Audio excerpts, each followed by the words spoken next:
तो अब हम बात करते हैं कि एक्सटेंशन की जो कि कोड फॉर्मेटिंग के लिए यूज किया जाता है। तो सिंपल आपको यहाँ पे विजुअल स्टूडियो कोड के अंदर आपको एक्सटेंशन पे जाना है और यहाँ पर आपको प्रीटियर सर्च करना है। तो यहाँ पर जैसे ही आप प्रीटियर सर्च करेंगे, ये कोड फॉर्मेटर है ये, और इसको आपको यहाँ पर इंस्टॉल और इनेबल कर लेना है। इंस्टॉल और इनेबल करने के बाद आपको क्या करना होगा कि कुछ सेटिंग्स करनी होगी। तो जैसे ये मेरी एप्लीकेशन है, इस एप्लीकेशन के अंदर आपको यहाँ पर एक .vs कोड नाम का फोल्डर बनाना है और यहाँ पर settings.json फाइल बनानी है और settings.json फाइल में आपको ये वाला जो कोड है कॉन्फ़िगरेशन वो लिख देनी है। ऑन सेव के ऊपर फॉर्मेटिंग ट्रू होगी, फॉर्मेट ऑन टाइप फॉल्स होगी।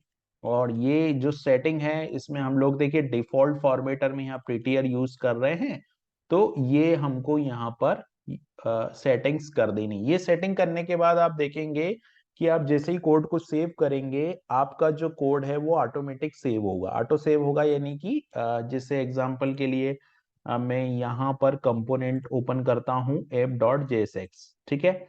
और यहाँ पर अगर मान लो मैं इसको ऐसे कर देता हूँ, सेव करूंगा, तो देखिए ऑटोमेटिक यहाँ पर ये कोड चेंज कर दिया सिस्टम ने। तो इस तरह से ये कोड जो है वो ऑटोमेटिक यहाँ पर सेव होगा, मतलब फॉर्मेटिंग होगी, ऑटो फॉर्मेटिंग होगी। देखिए यहाँ पर मैंने सिंगल कोड नहीं लगाया ना, तो सिस्टम ने ऑटोमेटिक यहाँ डबल कोड लगा दिए, क्योंकि ये एक स्ट्रिंग थी इसलिए ऑटोमेटिक यहाँ पर डबल कोड लगा दिया गया। तो ये तो एक छोटा सा चेंज था कि हमको एक एक्सटेंशन का यूज करना है जो कि कोड फॉर्मेट यहाँ पर करेगा। अब हम बात करेंगे JSX की।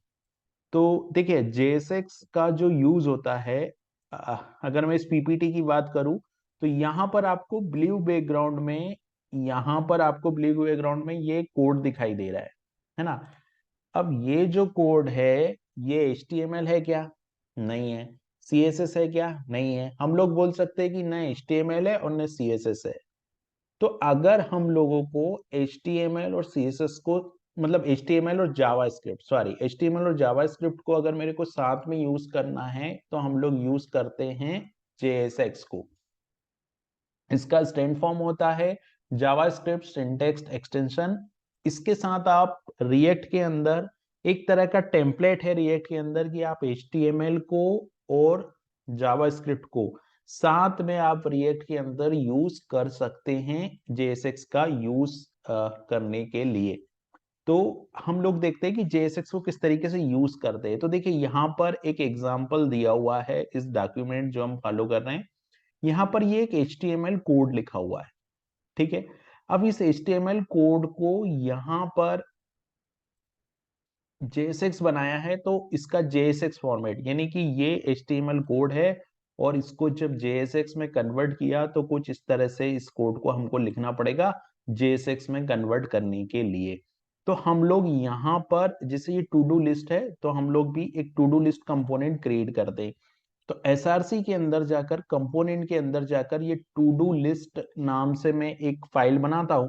तो टू डू लिस्ट और to do list dot JSX हमने बना दिया। यहाँ पर हमको फंक्शन बनाना पड़ेगा, तो मैं फंक्शन बनाऊंगा, फंक्शन में टू डू लिस्ट बनाऊंगा।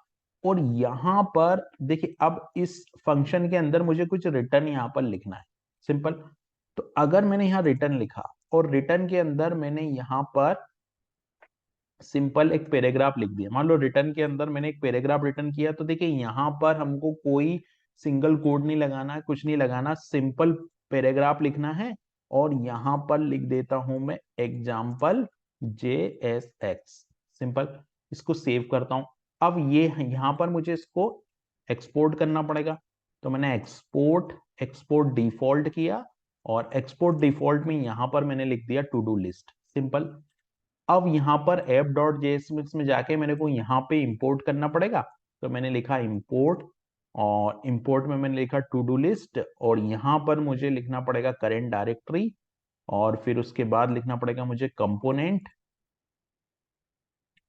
सो import to do list from, यहाँ लिखना पड़ेगा करेंट डायरेक्टरी, तो ये करेंट डायरेक्टरी आ गई, कंपोनेंट आ गया। कंपोनेंट के अंदर टू डू लिस्ट आ गया, सिंपल। ये यहां से तो अभी आप देखोगे तो ये हेलो यहाँ पर है, ये हेलो कहाँ से आ रहा है, ये रिटर्न हेलो यहाँ से आ रहा है, लेकिन मैं यहाँ पे रिटर्न कराता हूं सिंपल, यहाँ पे मैं रिटर्न करा देता हूं, या मैं यहाँ पे इसको लेता हूं, क्या है मेरा वो component to do list, simple to do list. तो यहाँ पे मैं टू डू लिस्ट को एज अ टैग मुझे यूज करना पड़ेगा, तो ये मैंने टू डू लिस्ट ले लिया यहाँ पे, सिंपल। अभी आप देखोगे तो टू डू लिस्ट का जो कोड है वो यहाँ आएगा। तो टू डू लिस्ट यहाँ से एपीपी लिया हम लोगों ने, और एपीपी के अंदर यहाँ पर मैंने ये जो रिटर्न है इसके अंदर मुझे रिटर्न भी लिखना पड़ेगा, तो मैंने यहाँ पे लिखा रिटर्न, और रिटर्न के अंदर मैं इसको कॉल कर लेता हूं, तो ये रिटर्न लिखा, और रिटर्न के अंदर मैंने टू डू लिस्ट को कॉल किया। इस तरीके से टू डू लिस्ट को रिटर्न कराया, तो देखिए यहां पर ये रिटर्न आ गया एग्जाम्पल JSX, ठीक है।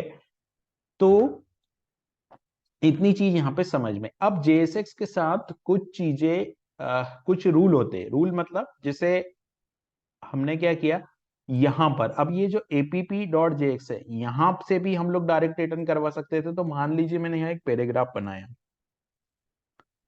और मैंने यहाँ एक पैराग्राफ को रिटर्न करवाया कि डेमो, डेमो लिख दिया मैंने सिंपल, और यहां जाके मैंने किया तो ये डेमो आ गया, ठीक है।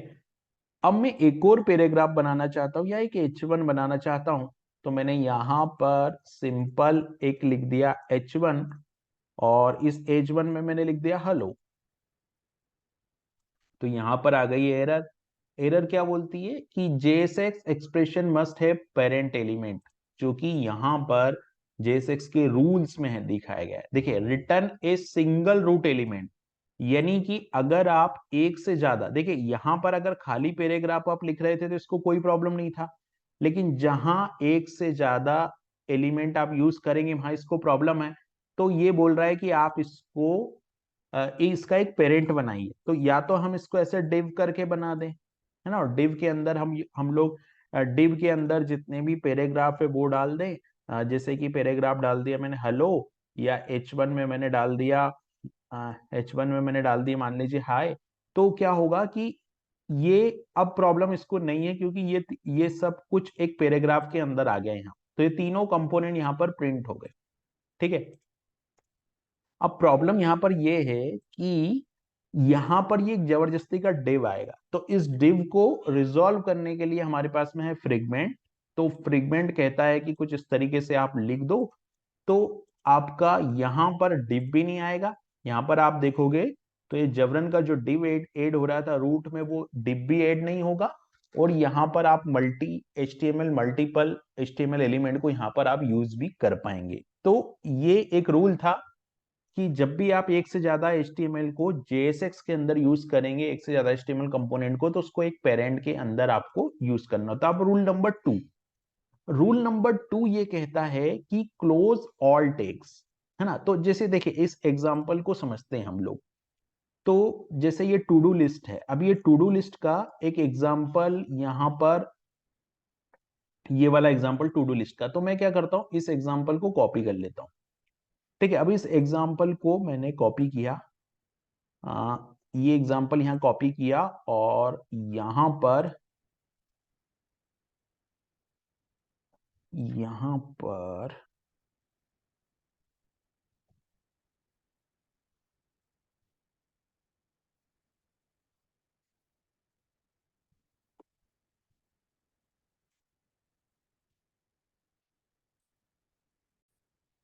तो ये जो टू डू लिस्ट है ना, हम लोग ऐसा करते हैं कि टू डू लिस्ट को ही अपडेट करते हैं।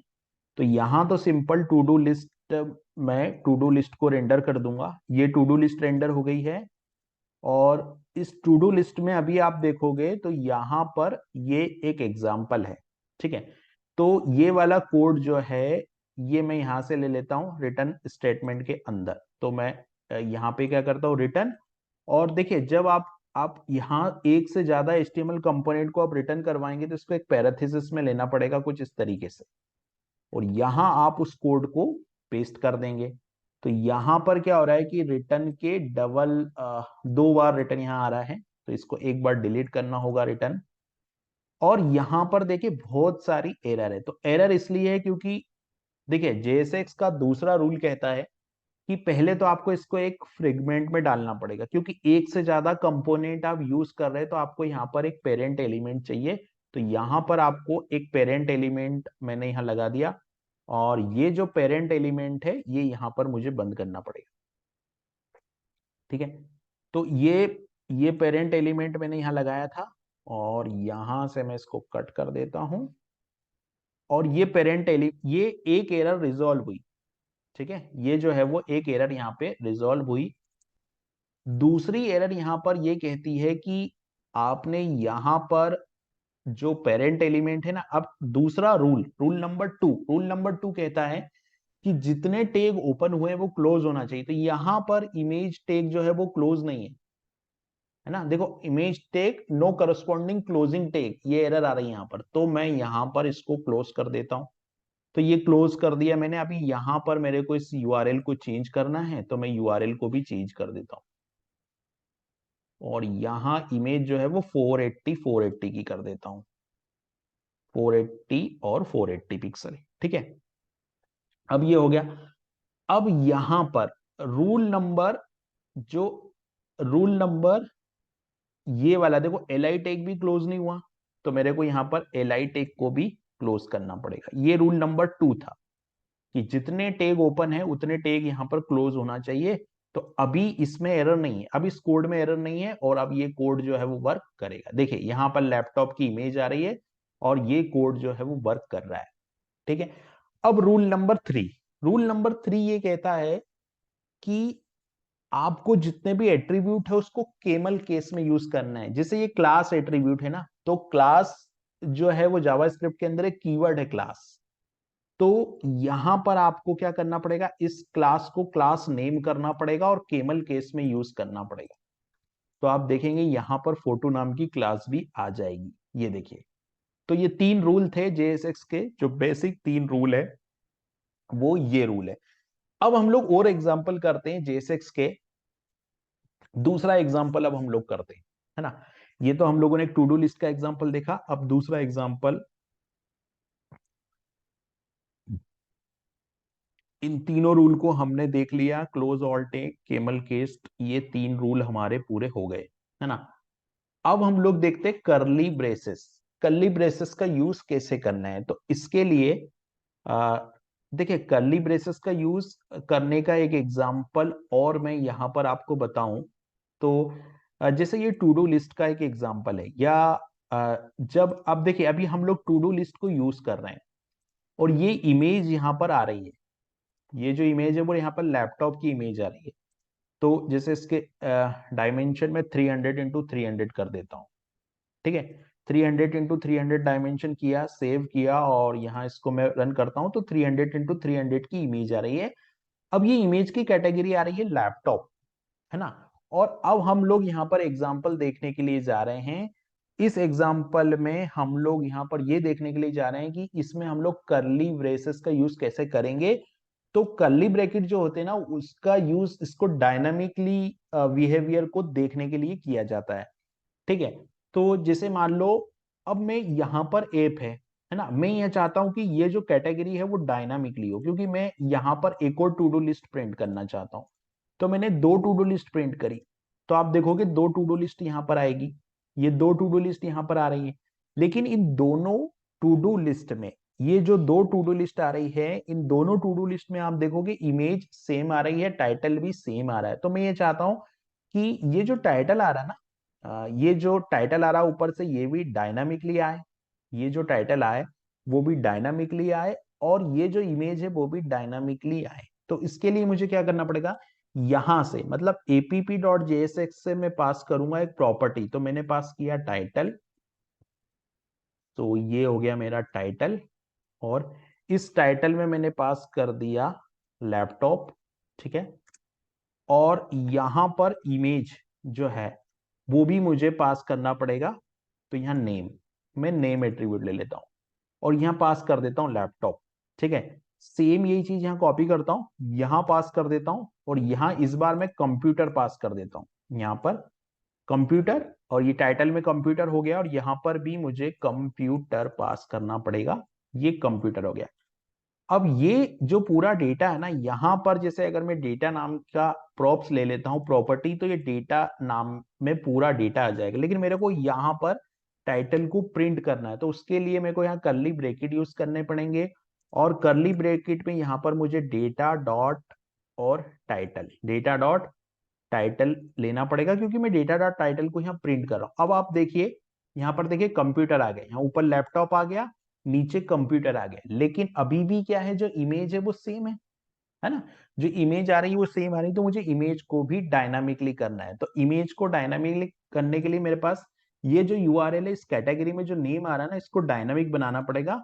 तो मैं यहाँ टेम्पलेट स्ट्रिंग का यूज करूंगा, इसको मैं कुछ ऐसे लिखता हूं, और यहां पर मैं लगाता हूं टेम्पलेट स्ट्रिंग, तो जैसे मैंने लगाया डॉलर, और यहां पर मैं लिखूंगा data dot name, data dot name. ठीक है, अभी क्या है, यहां पर आया है कुछ error,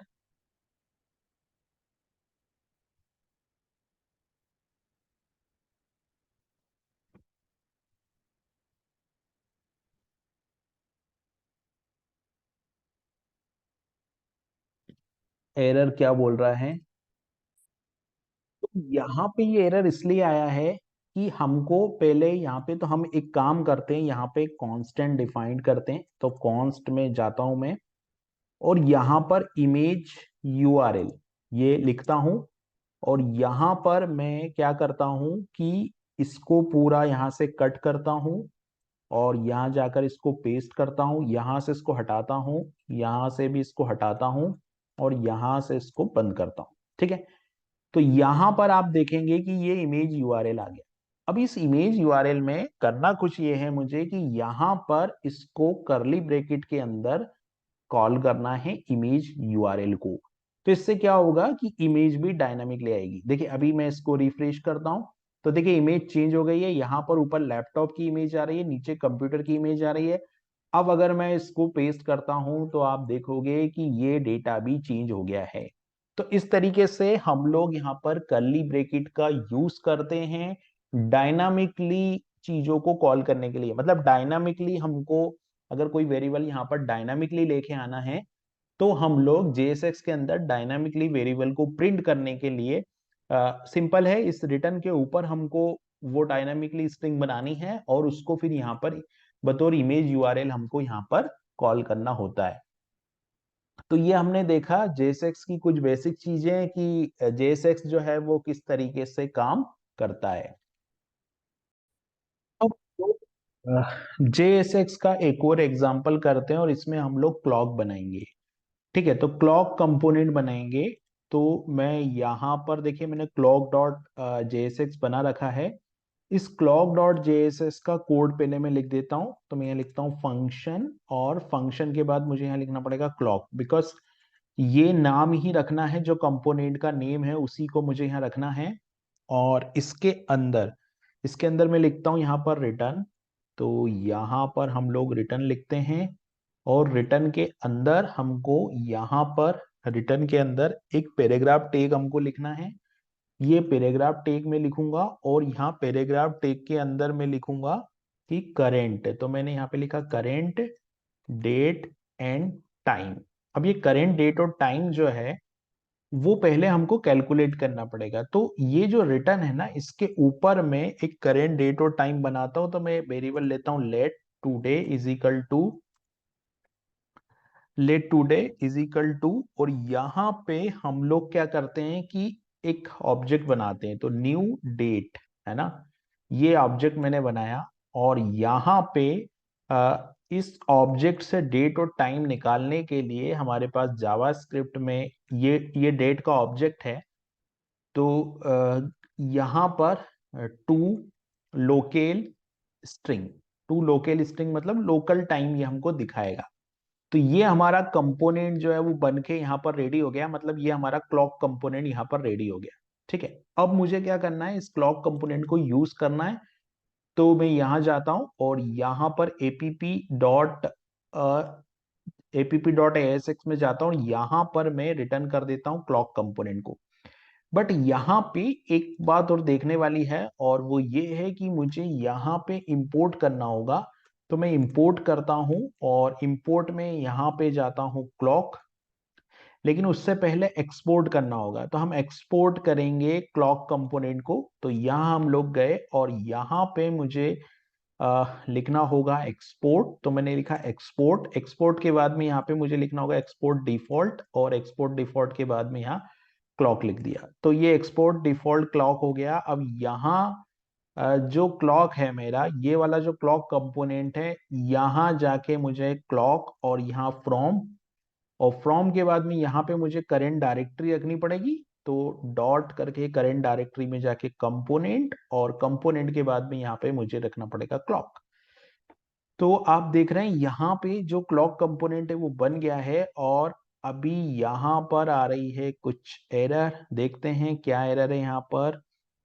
clock is not defined, because हम लोगों ने क्लॉक यहाँ लिया है, और ये जो क्लॉक है वो क्लॉक कंपोनेंट तो यहाँ पर बना हुआ है हमारे पास में, clock dot JSX import default clock.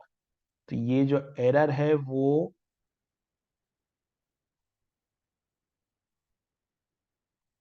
1 second, यहाँ पर हम लोगों ने रिटर्न किया है क्लॉक को, और यहाँ पर इंपोर्ट किया है, यहाँ एक्सपोर्ट डिफॉल्ट क्लॉक हमने किया है। एरर आ रही है, function are not valid as a react child. Okay, देख लेते हैं हम लोग। यहाँ पर हम ऐसा करते हैं कि यहाँ पर मैं एक डिव लेता हूँ, और यहाँ रिटर्न में इसको कॉल करता हूँ, और यहाँ एक डिव लेता हूँ मैं, लाइक डिव लिया, और डिव के अंदर मैं जो है वो क्लॉक को कॉल करूंगा, बिकॉज समझ गया मैं एरर क्या थी। यहाँ जाके मैं कॉल करूंगा क्लॉक, तो क्लॉक को एज ए टैग यहाँ पास करना पड़ेगा मुझे। सो यहाँ क्लॉक कॉल हुआ, ये इस तरीके से क्लॉक को कॉल करना पड़ेगा। ये एरर वो थी जो क्लॉक है, यहाँ से इसको हमको हटाना होगा, और अब जो क्लॉक है वो यहाँ आनी चाहिए। तो देखिए, the current date and time ये यहाँ पर आ गया है। अभी मुझे ये यहाँ पर देखिए केवल डेट आ रही है, टाइम नहीं आ रहा है। तो टाइम इसलिए नहीं आ रहा है कि टू डेट स्ट्रिंग हमने कॉल कर लिया। मेरे को यहाँ पे टू के बाद यहाँ टू लोकेल स्ट्रिंग कॉल करना चाहिए था। सो मैंने यहाँ टूडे.टू, और टू के बाद में यहाँ पर टू लोकेल स्ट्रिंग, इसको मैंने यहाँ कॉल किया है ना। सो अभी यहाँ पर जो करेंट टाइम भी आना चाहिए। तो देखिए, डेट और टाइम दोनों आ गए। यहाँ पे थोड़ा सा स्पेस हमको दे देना चाहिए, तो थोड़ा सा लुकआउट और बेटर दिखेगा। तो ये देखिए, हमने यहाँ पर स्पेस भी दे दिया, तो करेंट डेट एंड टाइम, यहाँ पर डेट आ गई और टाइम आ गया। तो ये JSX का हमने देखा कि किस तरीके से JSX वर्क करता। अब एक चीज और हमको देखनी है कि अगर मान लीजिए मैं यहाँ पे डेट को हटा के फॉल्स लिख देता हूँ, और डेट को हटा के मैंने फॉल्स लिख दिया, और फॉल्स लिखने के बाद में तो देखिए यहाँ पर क्या आया कि current date and time false. ठीक है, क्योंकि टुडे के अंदर मैंने यहाँ पे, जैसे मान लो अगर मैं यहाँ पे टुडे को प्रिंट करूंगा ना, सिंपल टुडे को प्रिंट करता हूँ, तो यहाँ पे मैंने टुडे को प्रिंट किया, तो देखिए यहाँ पर जो फॉल्स है वो नहीं आ रहा है। बिकॉज क्यों नहीं आ रहा है फॉल्स यहाँ पर, क्योंकि JSX जो है वो फॉल्स को नहीं दिखाता है। अगर मैं यहाँ ट्रू कर देता हूँ, सिंपल ट्रू कर दिया, और ट्रू करने के बाद देखता हूं, मैं इसको रिलोड करता हूं, तो यहाँ पर जैसे अगर मैं टुडे की वैल्यू में कोई स्ट्रिंग डाल देता हूं, जैसे यहाँ पे ट्रू एक स्ट्रिंग है, तो ये ट्रू आ गया यहाँ पर। लेकिन अगर मैंने यहाँ पे फॉल्स किया और इसको हटा, यहाँ से एज ए स्ट्रिंग नहीं, यहाँ पर मैंने और या कोई स्ट्रिंग वेरिएबल, जैसे कि मैंने यहाँ पर हेलो लिख दिया, सिंपल, तो हेलो अगर मैं लिखूंगा तो हेलो यहाँ पर प्रिंट हो जाएगा। देखिए, लेकिन यहाँ पर अगर बुलियन वैल्यू में कोई फॉल्स वैल्यू आएगी तो वो वैल्यू यहाँ पर प्रिंट नहीं होगी। तो ये फॉल्स वैल्यू यहाँ पर जो है वो JSX हमको प्रिंट नहीं करता। उसी तरीके से अगर यहाँ पर नल वैल्यू है, अगर मैंने यहाँ पर नल लिख दिया, तो नल वैल्यू भी यहाँ पर जो है वो प्रिंट नहीं होगी। JSX जो है वो नल वैल्यू को भी प्रिंट नहीं करता। और एक वैल्यू और होती है जो होती है अनडिफाइंड, तो अनडिफाइंड वैल्यू को भी JSX जो है वो यहाँ पर प्रिंट नहीं करता।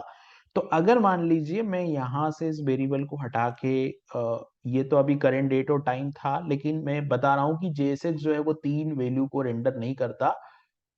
उसमें जो 3 वैल्यू है वो कौन कौन सी है, नल है, फॉल्स है और अनडिफाइंड है।